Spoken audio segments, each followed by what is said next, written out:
the question is, how do we grade Barack Obama as a foreign policy president? Now, I think my prediction is that if the economy doesn't grow more quickly, we're going to hear a lot about the Obama foreign policy record because he's not going to want to talk much about the domestic record.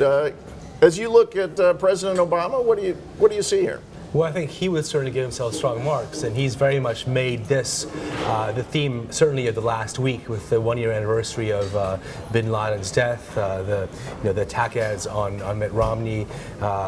This last night, he snuck out of the White House and flew secretly to Kabul, where he is right now, and is going to give a speech on Afghanistan, which is good. It's his first one in a year, but it also shows that I think he thinks that this is going to be a strength for him, especially if the economy is not doing very well. Well, he did go on this mission, as you said. We saw the footage of him arriving there. I don't know if he necessarily want to move his campaign headquarters there from Chicago, but I do think we're going to hear more about this, but particularly if the economy does suffer. As you look at Afghanistan, as you look around the world, what are the Obama triumphs that he can say to the voters this fall? Look, I made you safer.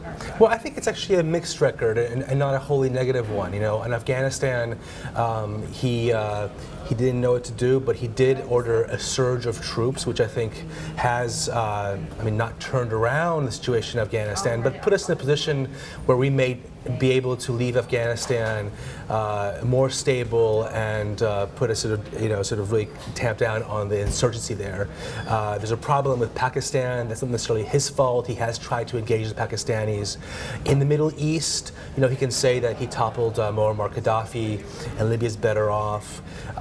He can say that he did eventually push for Hosni Mubarak to leave in Egypt and really sort of get that ball rolling. Now, whether it's rolling in the right direction toward democracy or something less salubrious, well, we'll see.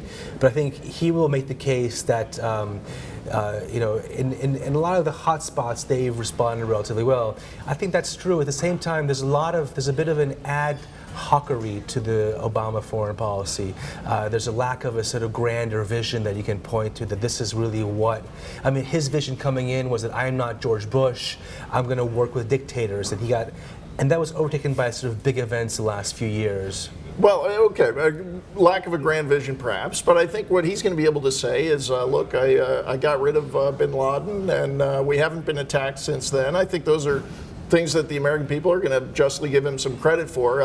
Michael Mukasey, writing in our paper this week, said, yeah, but what he hasn't done is made investments in intelligence. And great, you killed Bin Laden, but you didn't make the most of the intelligence opportunity. Similarly, when you're shooting people from drones, you're not getting that intelligence data. Now, I don't know if this is an argument that's going to reach the average person who says, you got Bin Laden and we haven't been attacked, but is that a legitimate criticism that he hasn't been investing in intelligence? Well, I think the irony in a way is that, where he's succeeded, especially on counterterrorism, is where he's followed and built on the Bush policies.